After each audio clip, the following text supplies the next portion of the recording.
شروع ہوئے ہیں 2016 سے، اور الٹے دن کیوں شروع ہوئے ہیں؟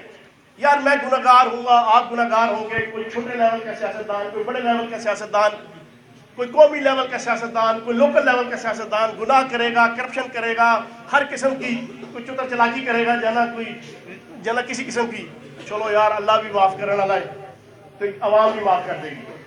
ان کا گناہ بہت بڑا ہے، ان کا گناہ اقامہ نہیں ہے، ان کا گناہ منی لانڈرنگ نہیں ہے، ان کا گناہ جعلی بینک اکاؤنٹ نہیں ہے، ان کا گناہ جعلی ٹیٹیز بھی نہیں ہے، ان کا گناہ کھربوں ڈالر کی لوٹ مار بھی نہیں ہے، ان کا گناہ پاکستان کو چاٹ ٹوٹے کرنے کی خواہش رکھنے والے نریندر مودی کے ساتھ یاری لگا کے پاکستان کی پیٹھ پہ چھڑا گھوم رہا ہے۔ میں آپ کو سچی بات کر رہا ہوں۔ لوگ کہتے ہیں مہنگائی ہو گئی، فلاں یہ تھا، فلاں وہ تھا۔ وزیر اعظم پاکستان عمران خان نے پچھلے 3.5 سالوں میں پاکستان کی ہسٹری میں پہلی دفعہ، عالم اسلام کی ہسٹری میں پہلی دفعہ، دنیا کی ہسٹری میں پہلی دفعہ پاکستان کے ایک سربراہ کی حیثیت سے جو ختم نبوت کی جنگ عالمی فورم میں لڑی، جو ناموس رسالت کی جنگ عالمی فورم میں لڑی، جو پاکستان کی خودداری کی جنگ عالمی سطح پہ لڑی، جو پاکستان کی عزت اور وقار کی جنگ عالمی سطح پہ لڑی، وہ آج تک کبھی کوئی پاکستان کا سربراہ نہیں لڑ سکا۔ ان کا گناہ، آپ کہتے ہیں کلبھوشن سنگھ یادیو کا کیس آپ لے لیں، ان کو منع کیا گیا کہ انٹرنیشنل کورٹ آف جسٹس کی جورسڈکشن کو ماننے سے انکار کر دو۔ اب یہ باتیں بڑی امپورٹنٹ لوکل لیول کی ہو گئی۔ ترقیاتی کاموں کے سر پہ نہ ووٹ ملتے ہیں، نہ ہمیں کوئی توقع ہے کہ ہم پہ ووٹ لے لیں گے۔ ہاں جو دیتا ہے وہ واقعی جانا ایک جمہوریت سے محبت کرنے والا ہوتا ہے، لیکن اس سے کوئی غرض نہیں، خدمت کرنی ہے عاجزی انکساری سے خلق خدا اور اللہ کی ذات کو خوش کرنے کے لیے، ووٹ کے لیے نہیں۔ اصل چیز جس کے لیے ہم جنگ لڑ رہے ہیں، جس کے حوالے سے فیاض الحسن چوہان بھی سینسٹیو ہے اور میرا لیڈر عمران خان بھی سینسٹیو ہے، وہ پاکستان کی سالمیت ہے۔ اب چھوٹی سی مثال، کلبھوشن سنگھ یادیو پکڑا گیا، ساری دنیا جانتی ہے 2016 کا پورا سال رنگے ہاتھوں پاکستان کے اندر گوادر سے لے کے کراچی تک، خیبر سے لے کے کراچی تک اس نے اپنے منہ سے اعتراف کیا کہ میں نے بم دھماکے کیے، میں نے قتل و غارت گری کی، میں نے مسجدوں میں بم دھماکے کرائے، میں نے مندروں میں بم دھماکے کرائے، میں نے گرجا گھروں میں بم دھماکے کرائے، میں نے لیڈر مارے اور مروائے، میں نے ہندو لیڈر مروائے، میں نے کرسچن لیڈر مروائے، میں نے مسلمان لیڈر پاکستان کے اندر مروائے۔ اس نے اپنے منہ سے اس نے اعتراف کیا، لیکن بدقسمتی کی انتہا دیکھو، ہمارا اس وقت کا وزیر اعظم پاکستان کا، وہ نریندر مودی کا نام اس نے پورا سال نہیں لیا، نہ کسی فورم پہ، نہ انٹرنیشنل فورم پہ۔ وجہ اس کی یہ تھی کہ اس کی کمٹمنٹ تھی نریندر مودی کے ساتھ کہ میں نے پاکستان کے اندر فوج کو بھی اور پاکستان کی خودداری کو بھی اور پاکستان کی سیکورٹی کو بھی اس حال تک پہنچانا ہے کہ پاکستان اپنے پاؤں پہ نہ کھڑا ہو سکے۔ یہی وجہ ہے کہ جب وہ پکڑا گیا، پکڑ کے پاکستان کے سیکورٹی اداروں نے اس کو اتنا ننگا کر دیا، اس کلبھوشن سنگھ یادیو کو، کہ اب مجبوری تھی۔ تو جب اس کے خلاف انڈیا کیس لے کے گیا عالمی عدالت میں، تو عالمی عدالت کا اصول سن لیں، یہ بزرگ یہاں پر بیٹھے ہیں، یہ باتیں میں ان کے لیے کر رہا ہوں۔ ان بزرگوں نے پاکستان کے لیے محنت کی ہے، پاکستان کے لیے جدوجہد کی ہے، انہیں اس چیز کا علم ہونا چاہیے، اور جوانوں کو بھی۔ عالمی عدالت کا اصول ہے کہ کوئی ملک بھی اس کا پابند نہیں ہوتا۔ پاکستان کے 3 ایسے ایشوز تھے جس کے اوپر پاکستان انڈیا کے خلاف عالمی عدالت میں گیا، پچھلے 40 سال کی ہسٹری آپ کے سامنے رکھ رہا ہوں۔ 3، یار خاموش رہیے گا میڈیا کے دوست بھی، 1 منٹ۔ 3 کیسز تھے جو پاکستان لے کے گیا انڈیا کے خلاف، اور بڑے سیویئر کیسز تھے۔ پاکستان کے فوجی جوان شہید کر دیے، پاکستان کا طیارہ تباہ کر دیا، کوئی نیوی کا، کوئی ایئر فورس کا، جو اتنا بڑا ظلم اور بلنڈر تھا انڈیا کی طرف سے۔ لیکن انڈیا نے صاف انکار کر دیا عالمی عدالت نے کہ جناب ہم پارٹی نہ بنیں گے نہ ہم آئیں گے, ہم آپ کی جورسڈکشن نہیں مانتے. معاملہ ٹھوس اور ٹھوس ختم. ایگزیکٹلی اسی طرح پاکستان کے سیکورٹی اداروں نے اور پاکستان کا دل اور درد رکھنے والے لوگوں نے اس وقت اسی نواز شریف کو یہ کہا جناب والا انڈیا گیا ہے اس کی کیس کو لے کر, آپ اس کی جورسڈکشن کو ماننے سے انکار کر دیں. لیکن آپ کو یاد ہوگا کھٹمنڈو کے اندر ایک کانفرنس ہوئی تھی سارک, اس کانفرنس کے اندر ایک فوٹو چلی تھی جو پوری دنیا میں وائرل ہوئی تھی کہ نریندر مودی نے ہاتھ پکڑا نواز شریف کا اور اس کو ایک کونے میں ایک صوفے پہ لے گیا تھا, اور صوفے پہ بیٹھ کے دونوں کھسر کھسر اس طرح کر رہے تھے جیسے کمبھ کے میلے کے بچھڑے ہوئے بھائی ہیں. ساری ڈپلومیٹک ایٹیکیٹس روایات قوانین کو بالائے طاق رکھ کے کونے میں بیٹھے کھسر کھسر. ادھر بیٹھ کے نریندر مودی نے اس کو مشورہ دیا تھا کہ میں لے کے جا رہا ہوں کلبھوشن سنگھ یادیو کا کیس, اور تم نے جناب اس کیس کو لڑنے کے لیے بالکل اپنا وکیل بھی بھیجنا ہے اور اس جورسڈکشن کو ماننا ہے. اور پھر وہ جورسڈکشن مانی گئی, اور پھر جو مسئلے مسائل ہمارے لیے ہوئے وہ آپ کے سامنے ہے. تو بتانے کا مقصد یہ ہے کہ سلطان مفرور الدین ارطغرل کا جرم اقامہ نہیں تھا. کہتے ہیں کہ میں نے بیٹے سے تنخواہ نہیں لی, اس وجہ سے مجھے فارغ کر دیا. سب سے پہلے تو کان پکڑا کے لتر مارنے چاہیے اس پتر کی جس اپنے پیو ملازم رکھا, پاوے تنخواہ تو رکھا پاوے بغیر تنخواہ تو رکھا, سب تو پہلے اس پتر کان پکڑا کے لتر مارنے چاہیے. مشرقی معاشرہ کیا مغربی معاشرے کے اندر بھی کوئی بیٹا اپنے باپ کو ملازم نہیں رکھتا. یہ تو مشرقی معاشرہ ہے, اور پھر مشرقی معاشرے کے اندر بھی پھر مسلمان معاشرہ. لوگوں کو بیوقوف بناتے ہو.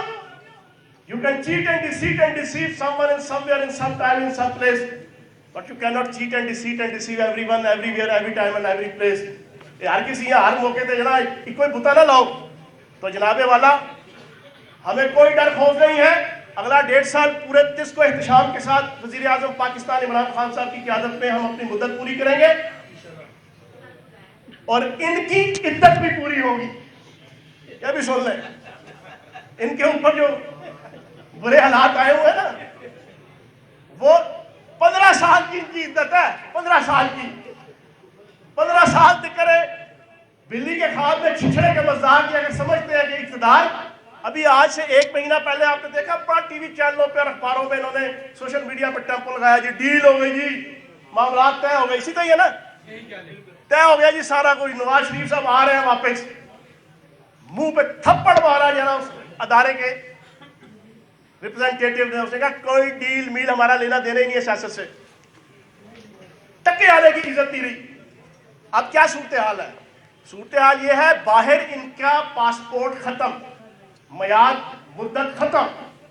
میں وہ کمار والی مثال ادھر بھی سنا چکا ہوں, دوبارہ سنا دیتا ہوں. یہ جو واپسی آنے کے والے سے ٹیمپو بنا رہے تھے نا جی, بڑا امام خمینی بن کے یا نیلسن منڈیلا بن کے آ رہے ہیں, گوال منڈیلا صاحب. یہ نیلسن منڈیلا میں اور گوال منڈیلا میں بڑا فرق ہوتا ہے. وہ سارے کا سارا جو ٹیمپو تھا وہ یہ تھا کہ ان کو ہر حال میں وہاں سے واپس آنا ہے, ڈیپورٹ ہونا ہے, کیونکہ ان کی پاسپورٹ کی مدت نہیں بڑھ رہی. تو جب ان کو آنے کی مجبوری پڑ گئی تو انہوں نے وہی ڈرامہ کیا جو کمار کی بیوی نے کیا تھا. وہ کمار تھا, اس کی بیوی ہر ہفتے لڑتی تھی, ہر ہفتے لڑتی تھی. لڑ کے جناب اپنے پیکے چلی جاتی تھی. وہ بیچارہ جاتا تھا, اس کی منت ترلے کرتا تھا, منات لا کے اس کو واپس لاتا تھا. یہ ہر ہفتے ہر مہینے کی یہ روٹین تھی. کمار تنگ آ گیا. ایک دن جناب بیوی پھر اسی روٹین پہ, اور ذرا سی بات کے اوپر اس نے جناب ناراضگی کی, بیماری کی, لڑائی کی, چلی گئی. کمار نے پکی قسم کھا لی جناب, ہوٹتے میں واپس نہیں لے کے آنا. ایسی تھی تیسی میری زندگی ساری ستیہ ناش پھیرتی نے, میں تنگ آیا اس پریکٹس کو. اس نے قسم کھا لی کہ میں نے اس کو لانا ہی نہیں ہے. مہینہ گزر گیا, 2 مہینے گزر گئے, 3 مہینے گزر گئے.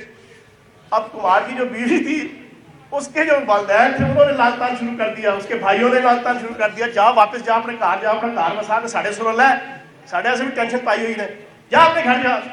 اخیر تنگ آ کے جب بیوی نے دیکھ لیا نا کہ اب واپسی کے علاوہ کوئی چارہ نہیں ہے, اس نے ایک دن فیصلہ کیا چلو یار واپس چلے. واپس چلی تو جب اپنے محلے میں پہنچی نا تو اپنی گلی کے کونے میں تھی, تو اس کو اپنے میاں کا کمار کا کھوتا نظر آیا وہاں سے گزرتے ہوئے.